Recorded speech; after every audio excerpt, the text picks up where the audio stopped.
Hi, Chef David Woolums here from Sultan University, and we're going to talk about the beam scale right after a word from our sponsor. I'm kidding.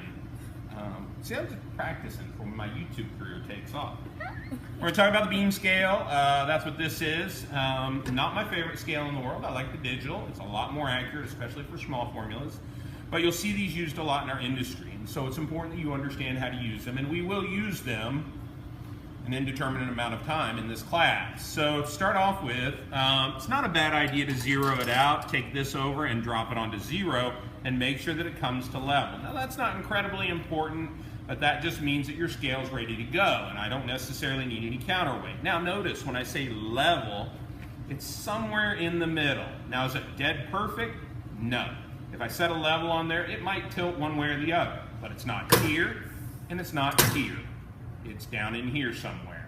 And this one's in pretty good shape. But again, that kind of doesn't matter because I don't have anything on there to scale into. And once I do that, which I'll show you in a minute, that's going to change. So on the scale, over the 0, we always put the ingredient that we're going to measure.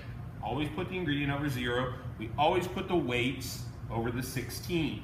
Where I'm talking about that 0 and 16 is right down here. This is called an ounce beam. And this is how we measure ounces. Ounces are parts of pounds. Why are there 16 ounces on our ounce beam? Is there anything unique about that number?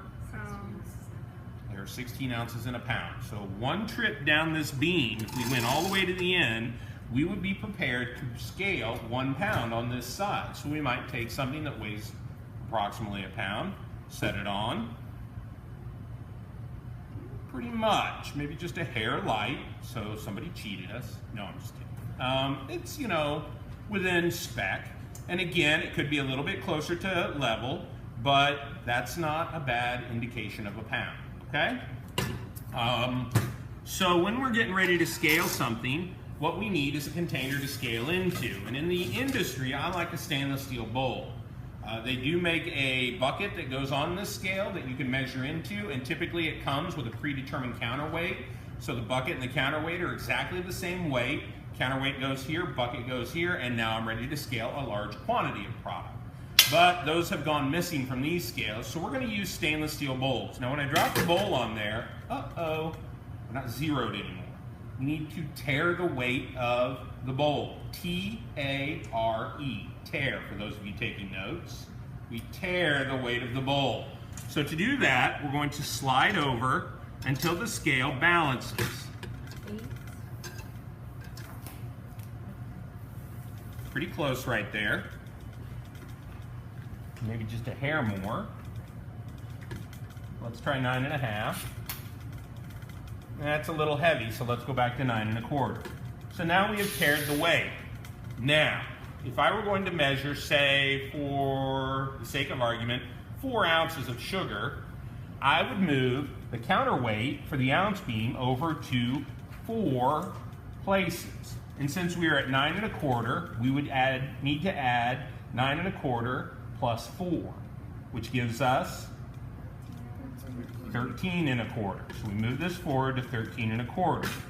Another way to do that, if I'm at 9.25, 10.25 is 1, 11.25 is 2, 12.25 is 3, 13.25 is 4. I call that bunny hopping. And while that may seem funny or childish, that's also a good way to do it when you've got a lot of ingredients working. Because sometimes you get a little screwy in your head. You're trying to balance a lot of ingredients. It doesn't work so well. So then I'm going to take my ingredient, and in this case I've got some granulated sugar. It's a little lumpy. And we're going to add that to the bowl. Now typically, we'll add more than we need and then take a little away. That was pretty much right on. But if I had added too much, it would bounce down. Okay, so I'm over. Now I know I have enough there to make my 4 ounces. I'll take out a little and then add some back until the plates are level. Does everyone see that? Okay, so I'm adding, and I'm in good shape right there. Again, am I worried about dead level? Am I down here? No. No. I just don't want it here, and I just don't want it here. I want it somewhere in the middle. Now, that right there leads you to the problem, the inherent problem. What is this and this? Well, that's a couple of ounces, but that little play, that's about a half an ounce. And that can change a small formula. A half an ounce of a certain ingredient, whatever it may be, the functions of that ingredient will be changed by the change in that amount.